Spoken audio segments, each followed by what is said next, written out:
한마음 산악회 백두대간 팀은 이번에 영취산부터 중취제에 이르는 약 7.4km 구간을 진행할 예정입니다. 바로 이 구간이죠. 즉 전라북도 장수군 번안면과 경상남도 함양군 서상면의 도계를 따라 걷게 될 것입니다. 이에 따른 접속 구간은 영취산의 경우 무룡고개부터 영취산까지 약 0.5km, 하산 구간인 중취제부터 지지리 약 1.5km 등 총 2km가 됩니다. 따라서 이번에 우리가 걸을 거리는 약 9.4km 정도가 되겠군요. 이번부터는 대강길에 앞서 예습을 좀 하고 가기로 합니다. 시간 있을 때 잠깐 영상을 보면서 용어나 내용을 익혀서 알찬 대강길이 되기를 희망합니다. 우선 산줄기에 대해 알아봅니다. 우리가 걷고 있는 백두대간이라는 능선이 바로 산줄기이기 때문입니다. 한마디로 산줄기란 산과 산의 이음입니다. 물을 만나지 않고 면면이 봉우리, 고개, 봉우리, 고개로 이어지면서 물을 만나지 않은 그런 것들을 이야기하는 것이죠. 그렇겠죠? 이걸 한자로 쓰면 능선이라고도 합니다. 그러면 백두대간이란 무엇일까요? 백두대간이라는 용어를 해부해보면 알 수 있겠죠? 즉 뜻글자인 한자로 쓰면 백두대간이라고 쓰는데 여기서 백은 백두산, 두는 두류산, 대간이 가는 줄기를 얘기하는 것이니 대간은 큰 줄기 곧 큰 산줄기를 뜻합니다. 그러니 백두대간은 백두산에서 두류산으로 이어지는 큰 산줄기라는 뜻이 되겠죠?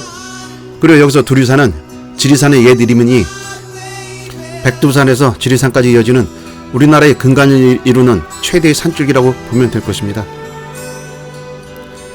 우리 조상들은 일찍이 나라의 산줄기와 물줄기에 대해서 관심이 많았습니다.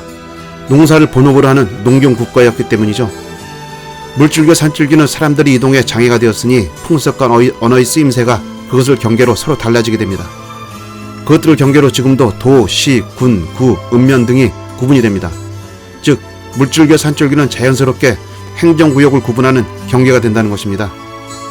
이번에 걸을 영취산 중제 구간이 전라북도와 경상남도의 경계가 되는 도계를 따라 진행한다고 하였죠? 바로 이 때문입니다. 백두대간이라는 산줄기는 온전히 경상남도와 전라북도의 경계가 된다는 것이죠. 경상남도 사람들과 전라북도 사람들의 사투리가 서로 다르지 않습니까? 그리고 그들의 음식이나 생활 방식이 다른 이유가 다 이 때문인 것이죠. 그런데 우리 조상들은 신라 말기부터 이런 산줄기에 관심을 갖고 백두대간이 백두산부터 지리산까지 단 한 번도 물줄기를 만나지 않고 이어져 내려온다는 것을 인식했고 그런 사실이 처음 글에 나오는 것이 도성국사의 옥룡기입니다.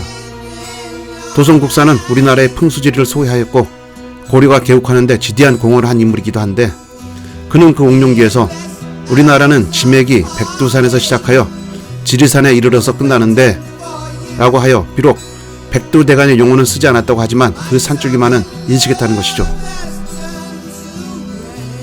그런 백두대간이라는 용어가 완전히 자리 잡고 우리나라 산줄기가 온전하게 체계화된 것은 1800년경에 출간된 상경표란 책 때문입니다.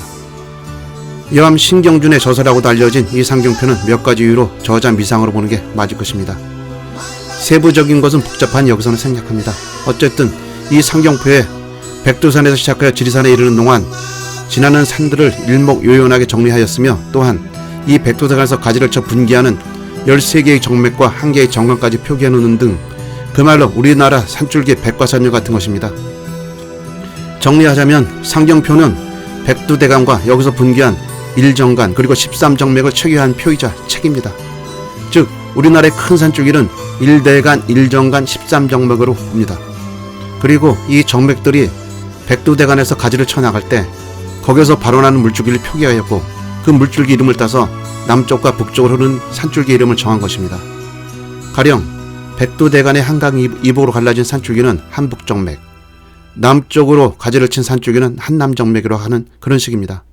그러니 금강 이북으로 가지를 친 줄기는 금북정맥, 남쪽이면 금남정맥으로 정하는 그런 식입니다.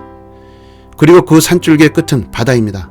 즉 물을 만나야 산줄기라는 맥이 끝난다는 것입니다.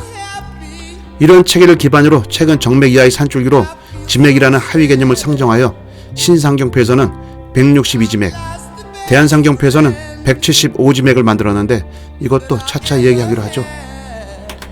그런데 상경표를 보면 13정맥 안에 한남 금북정맥이나 금남 호남정맥 등 겹침 줄기가 있고 이는 한남정맥과 금북정맥 그리고 호남정맥과 금남정맥으로 각 나뉘는데 이는 물을 만나야 그 맥을 닿아야 한다는 원칙에 맞지 않는다는 그런 모순이 있게 됩니다. 그래서 이를 다시 정리한 책이 신상경표인데 이것도 천천히 알려드리도록 하겠습니다. 이번에 가는 구간의 개념들을 다시 봅니다. 그런데 이 개념들을 보면 백두대간의 영추산에서 도산거리 약 63.3km의 금남 호남 정맥이 붕괴하고 그 정맥이 조약봉에 이르러 금남 정맥 호남 정맥은 그 맥을 닿게 되고 거기서 호남 정맥과 금남 정맥이 다시 붕괴하는 것을 볼 수 있습니다. 그러니까 이번 구간의 영추산에서 우리나라 13정맥 나아가 남한 구간 9정맥 중 하나인 금남 호남 정맥이 붕괴한 것을 지난다고 하는 것만 우선 인식하고 진행하면 될 것입니다. 산줄기 하나 배웠습니다. 지난 구간에는 연비지맥이라고도 불리는 임천지맥을 배웠고 그리고 이번에는 남한 9정맥 중 하나인 금남 호남정맥입니다. 이제 지명을 봅니다. 영추산과 백운산에 대해서 공부하기로 하죠. 우선 영추산입니다. 영추산에 오르면 이런 정상석이 있습니다. 이 영추산이 인도의 영추산과 닮았다고 해서 붙여진 이름이라고요? 참 궁색하기만 합니다. 그리고 인도말에 영추산이라는 단어가 있기는 할까요? 우리가 지난번 복성의제부터 중치절 거리면서 제일 처음 오른 봉우리가 매봉이었습니다. 기억하시죠? 그때 매봉을 설명하면서 매봉은 수리를 얘기한다. 한자로 표기하면 매응이라 쓴다. 수리치라고도 쓴다. 이 수리의 뜻은 옛말 높다에서 온 말이다 라고 얘기했었죠. 그러니까 원래는 수리봉이라는 이름을 불리다가 이를 신라 경도강 이후 모든 지명을 한자화하는 과정에서 수리의 한자어인 취를 붙여 취산을 불렀다가 우리나라 사람들의 이름이나 지명이 보통 세 글자로 되어 있음과 산악 숭배 사상에 따라 령이라는 신비로운 글자 하나를 더 넣어 영추산이 되었음을 쉽게 짐작할 수 있습니다.